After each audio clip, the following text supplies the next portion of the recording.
ಜಯ ಜಿನೇಂದ್ರ. ಈ ಒಂದು ಜಿನಭಜನೆ ಕಾರ್ಯಕ್ರಮದ ಒಂದು 9th ಸೀಸನ್ 350 ತಂಡಗಳು ಪಾರ್ಟಿಸಿಪೇಟ್ ಮಾಡಿ ಒಂದು 2,500 ಸಾವಿರಕ್ಕಿಂತ ಜಾಸ್ತಿ ಪಾರ್ಟಿಸಿಪೇಟ್ ಮಾಡಿರೋದು. ಈ ಒಂದು ಎಂಥೂಸಿಯಾಸಮ್ಗೆ ಒಂದು ಜೋರಾದ ಚಪ್ಪಾಳೆ ಬರಬೇಕು. ಈ ಒಂದು ಜೋಶ್ ಇದೆಯಲ್ಲ, ಇದು ತುಂಬ ತುಂಬ ಇಂಪಾರ್ಟೆಂಟ್ ಆಗಿರೋದು. ಇವತ್ತಿನ ಕಾರ್ಯಕ್ರಮದಲ್ಲಿ ಪಾರ್ಟಿಸಿಪೇಷನ್ ಜೋಶ್ ನೋಡಿ, ಅದು ಸ್ಪೆಸಿಫಿಕಲಿ ಇಂಪಾರ್ಟೆಂಟ್ ಆಗಿ ಹೇಳಬೇಕಂದ್ರೆ ಎಲ್ಲ ಹೆಣ್ಮಕ್ಳು ಜೋಶ್ ಜಾಸ್ತಿ ಇದೆ. ಗಂಡಸರು ಎಲ್ಲರೂ ವೈಟ್ ಹುಡ್ಕೊಂಡು ಬಂದಿದ್ದೀರಾ. ಹೆಣ್ಮಕ್ಳು ಎಲ್ಲರೂ ತುಂಬ ಕಷ್ಟಪಟ್ಟು ತುಂಬ ಚೆನ್ನಾಗಿ ಡ್ರೆಸ್ ಮಾಡಿಕೊಂಡು, ಹೆಣ್ಮಕ್ಳಿಗೆ ಅದು ವಿಶೇಷವಾದ ಚಪ್ಪಾಳೆ ಬರಬೇಕು. ಇಟ್ಸ್ ಅ ವೆರಿ ಡಿಫ್ರೆಂಟ್ ಕಾರ್ಯಕ್ರಮ. ಇದು ಎಲ್ಲ ರೀತಿಯಲ್ಲಿ ಬಹಳ ವಿಭಿನ್ನವಾಗಿದೆ ಈ ಕಾರ್ಯಕ್ರಮ. ಇದು ಆಯೋಜನೆ ಮಾಡೋದಾಗಿರಬಹುದು, ಪಾರ್ಟಿಸಿಪೇಷನ್ ಆಗಿರ್ಬೋದು, ಫಾರ್ಮ್ಯಾಟ್ ಆಗಿರ್ಬೋದು, ತುಂಬ ತುಂಬ ಡಿಫ್ರೆಂಟ್ ಆಗಿದೆ. ಇದನ್ನು ಆರ್ಗನೈಸ್ ಮಾಡಿರೋ ರೀತಿಯೂ ತುಂಬ ಡಿಫ್ರೆಂಟ್ ಆಗಿದೆ.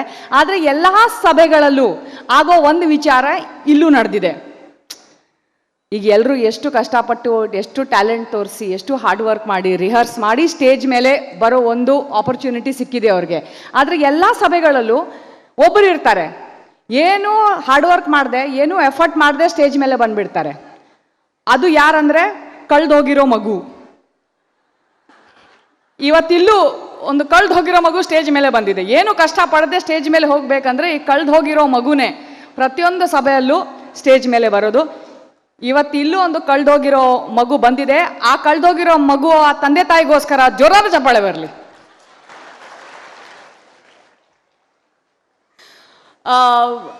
ಆದರೆ ಇದು ಬಹಳ ಒಂದು ಗ್ರ್ಯಾಟಿಟ್ಯೂಡಿಂದ, ತುಂಬ ಹ್ಯುಮಿಲಿಟಿಯಿಂದ, ತುಂಬ ವಿನಯತೆಯಿಂದ ನನಗೆ ಇವತ್ತು ಮಾಡಿರೋ ಸತ್ಕಾರವನ್ನು ನಾನು ಅಕ್ಸೆಪ್ಟ್ ಮಾಡ್ತಾ ಇದ್ದೀನಿ. ತುಂಬ ತುಂಬ ಧನ್ಯವಾದಗಳು ಈ ಇಡೀ ಕಮ್ಯುನಿಟಿ. ಆಮೇಲೆ ಅನಿತಾ ಅವರು ನನ್ನನ್ನು ಇನ್ವೈಟ್ ಮಾಡಿದ್ದಕ್ಕೆ ನಿಜವಾಗ್ಲೂ ತುಂಬ ಸಂತೋಷ ಆಗುತ್ತೆ. ಇಷ್ಟು ವೆಲ್ ಆರ್ಗನೈಸ್ಡ್ ಒಂದು ಜಿನಭಜನೆ ಕಾರ್ಯಕ್ರಮ ನಾವು ಆರ್ಗನೈಸ್ ಮಾಡ್ಬೋದು. ಅಂದರೆ ಒಂದು ಕಾರ್ಪೊರೇಟ್ ಲೆವೆಲಿನ ಪ್ರೊಫೆಷನಲಿಸಮ್ ಇದೆ ಈ ಇವೆಂಟ್ ಆರ್ಗನೈಸ್ ಮಾಡೋದ್ರಲ್ಲಿ.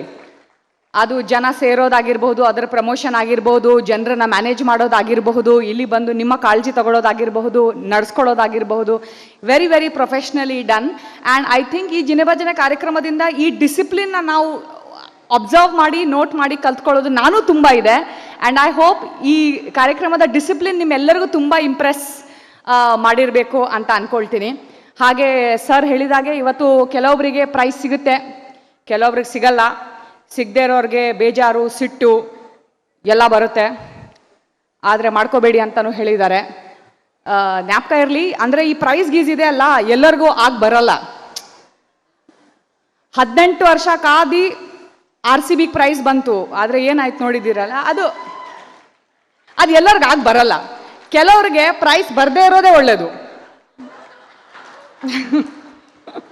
ಹಾಗಾಗಿ ಇವತ್ತು ನಿಮಗೆ ಪ್ರಶಸ್ತಿ ಬಂದಿಲ್ಲ ಅಂದರೆ ದಯವಿಟ್ಟು ಬೇಜಾರು ಮಾಡ್ಕೋಬೇಡಿ. ದೇವ್ರ ಕಣ್ಣಲ್ಲಿ ನೀವೆಲ್ಲರೂ ವಿನರ್ಸೆ. ಇಷ್ಟೆಲ್ಲ ಭಜನೆ ರಿಹರ್ಸ್ ಮಾಡಿದ್ದೀರಾ, ನೀವು ಕೇಳ್ಕೊಂಡಿದ್ರೆ ಎಲ್ಲ ದೇವ್ರು ನಿಮಗೆ ಕೊಡಲಿ. May all your dreams come true. A very very happy new year ನಿಮ್ಮೆಲ್ಲರಿಗೂ. ಆ್ಯಂಡ್ ಮತ್ತೊಮ್ಮೆ ಥ್ಯಾಂಕ್ ಯು ಸೋ ಮಚ್ ನನ್ನ ಇಲ್ಲಿ ಇವತ್ತು ಕರೆದಿದ್ದಕ್ಕೆ. Thank you.